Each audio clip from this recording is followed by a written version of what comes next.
welcome to another episode of Spiritual Superpowers. This is Dawn, I'm Karen, and we have another great episode for you today. We spent some time in Arizona in November for Ironman, and then Karen, you spent 5 weeks down there through this winter, and I was there last week with Karen's husband and a bunch of our triathlon friends doing an Ironman training camp. And it reminded me of this time last November when, after Ironman in Tempe, we made plans as a group to go up to Sedona. And I was driving with our friend Marketta, and she's quite an adventurer, definitely. And she convinced me to go, instead of going straight from Phoenix to Sedona, take a detour and go to these little towns along the way and do like ghost hunts. So we ended up in Jerome, Arizona, and that night we did a ghost tour with Ghost Tours Jerome. Right. Yeah. And so I wanted to share that information with you since we've both done ghost tours. Yeah, and we posted one a while back on the ghost tour I did in Tombstone, Arizona. And, we had a lot of fun with that one. So we wanted to show you a slightly different ghost tour using some different devices. Yeah. So if you've ever wanted to go on a ghost tour, this is what you can expect. What I did was I tuned in both psychically for mediumship as well as trying to use the devices. Personally, and you can speak to this too, it's easier to communicate as a medium, I think. You get a lot more information. Yeah. See how it would be hard to really tune into both at the same time, but with you being so intuitive, a really good psychic investigator as well. Well, it just makes sense to me that the muscle that you've used the most with all of your psychic investigation work would be the one that would kind of dominate, even though you were provided some tools and that sort of thing. I think it's more for other people that don't have that ability to still be able to tune in. Right. So they used an EMF monitor, which is electromagnetic field. Yeah. And it's a receiver that picks up on the electromagnetic energy going on in the area, and earthbound energies can communicate through the electricity and try and formulate words to communicate with us in the living. So let's explain what an earthbound energy is, right? Your soul self or your energy self doesn't make that full journey to the other side, and it's usually because of attachment. That's what we call ghosts. And that's what we were looking for on this tour. Yeah, so an earthbound soul is basically a ghost. Yes. So we used these EMF, they provided it for our use, and he took us to different areas. The first place he took us to was just kind of this open field next to almost like a junkyard. And if we know from previous episodes, if there are items that have attachments, then it kind of increases that paranormal activity. So being right at this kind of junkyard wasteland, there was a lot of energies. And I came across one named Paul. And here's a clip of me trying to communicate with Paul a little bit. And you'll find out a little bit more information about him as well from our tour guide. So enjoy this clip.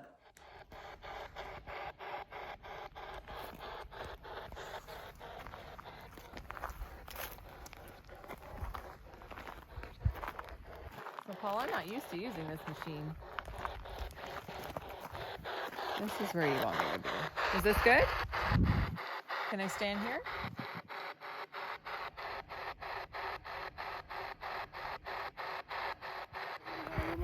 Was psychic. And he was hanging out at the sliding jail at the time. Oh, Paul. And what had happened about the sliding jail? was I had worked a few shifts that day, right? There was a rock. I was just really tired. I did walking towards it. I was just going to sit down on the rock for a second. She goes, no, don't sit there. I was like, oh, okay, I'm sorry, ma'am. I didn't mean to offend you or anything, right? And she goes, oh, no, Paul's sitting there. I was like, oh, okay, that's okay. And then all of a sudden I hear through the thing, it goes, thank you. And she goes, just so this gentleman knows I wasn't being rude, can you say your name? It goes, Paul. Yeah. So, Paul Did he say his name is Paul? As well. So tell him, we will be there in a little bit. Okay, well, we're going to the sliding jail. Yeah, so Paul came across as a professional, as an intellectual. But then when we got taken to this other part in town where there were quite a few graves, there was this one headstone with Harry, and he came across more as like a miner, and it turns out he was, as you'll see in the clip. Now there was a little bit of a backstory which we didn't get on film, but our tour guide many years earlier was walking, as he liked to, hike through the area, and he found this rock. For some reason he picked it up, and then as he came across the headstone, he actually put the rock on the headstone. The headstone for Harry. And just left it. Fast forward, he becomes a tour guide, and on this one night when he is working, or there's another medium on the tour, the one that you heard him talk about with Paul, when she gets to that point, Harry actually tells her to thank the tour guide for the rock, and no one would have known that except for Harry's ghost. Yeah. So here's a little clip of our visit to Harry's tombstone. We like crystal quartz.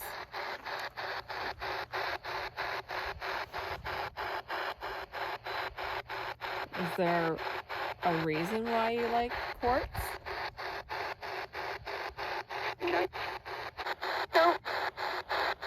No. Okay. But was it your dog? Does it remind you of your dog? Yes. Okay. Harry was a miner from there. Oh, I was just gonna say, Harry, you were a miner, right? I understand he was Yeah. a miner.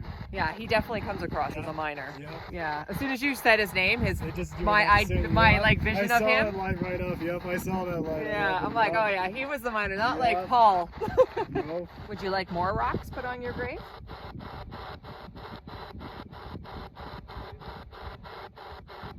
He's so faint now, eh? All right, and one of the last places we went to was called the Sliding Jail. And Jerome is really neat because it's built on the side of a cliff.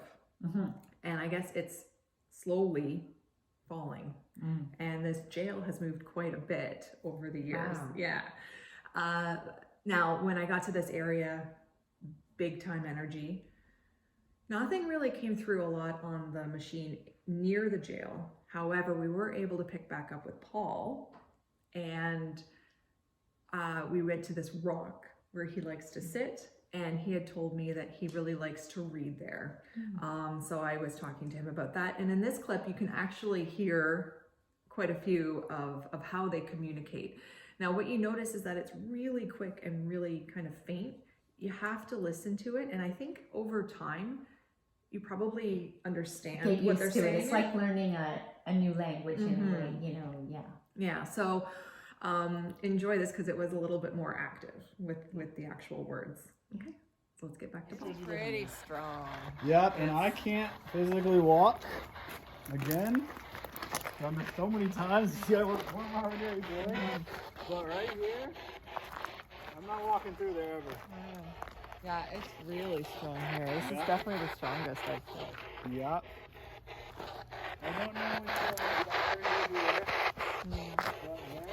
I cannot go over there myself. You're welcome to if you have the courage. No, I'm good. I don't recommend I even like before even walking down the stairs, I like zipped myself up because I'm like, I don't want Yep. any attachments. Like it's pretty good here. Like this is pretty wild energy. Yep. It really is, and I still cannot walk. Hello. I said yeah. Paul, is there anything you'd like to say to us?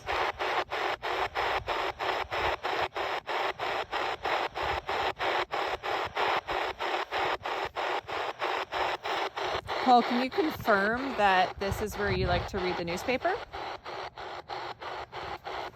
Maybe at that rock.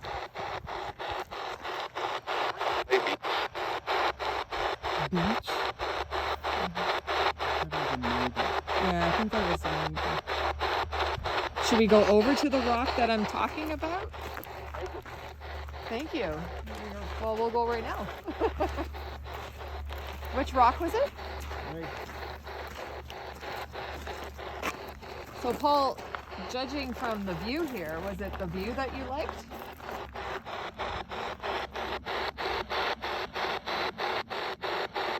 Is this where you would read the newspaper?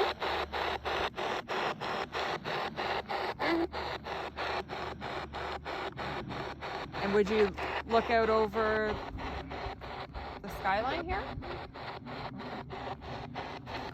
Were you here alone? Repeat.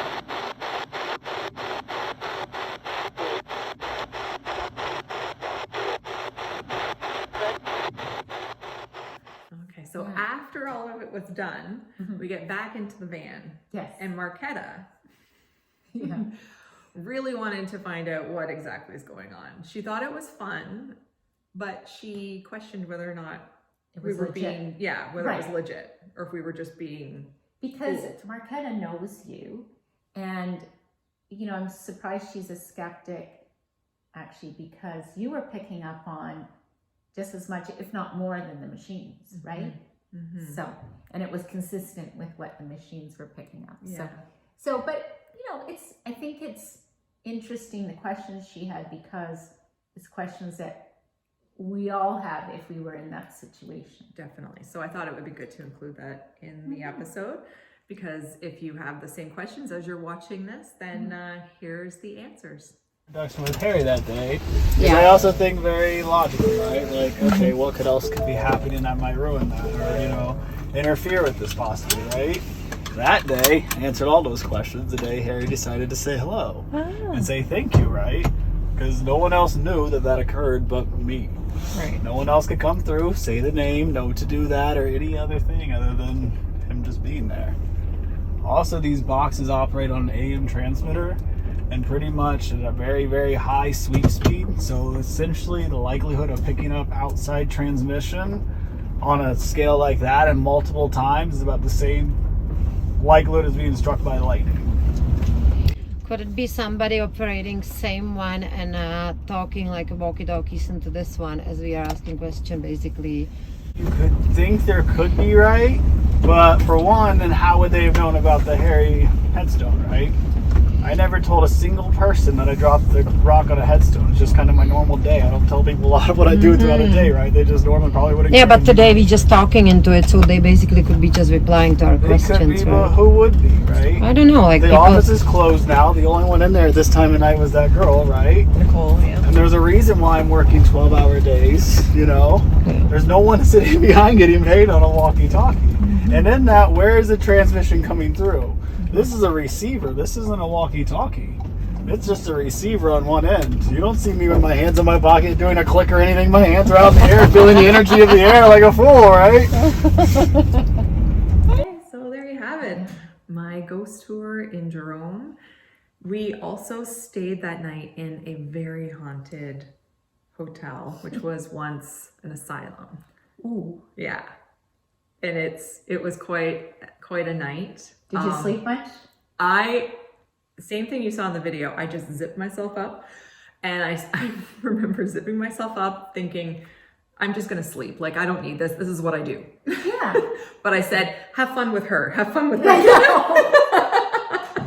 Threw Marketta under the psychic bus. Yes, I did.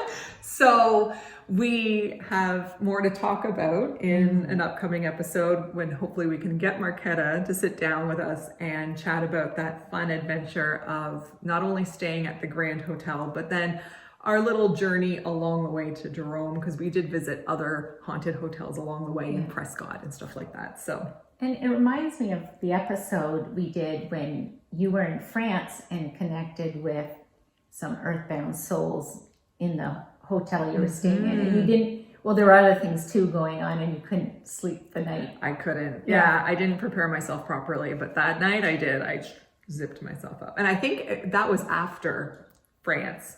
So I think I'd learned my lesson about going to bed in like pretty much a portal. Yeah. And not being able to sleep. So so that episode is coming up. And we hope you enjoyed this one. Hopefully you learned a little bit more about ghost tours. Yeah. And if you liked it, hit that like button. And if you haven't subscribed, please do so, because we really like having new subscribers, and What else? Oh yeah, hit that notification bell so you don't miss another episode. Yeah, because we have more coming your way. So thanks again for spending your time with us today, and we look forward to seeing you next time. Bye.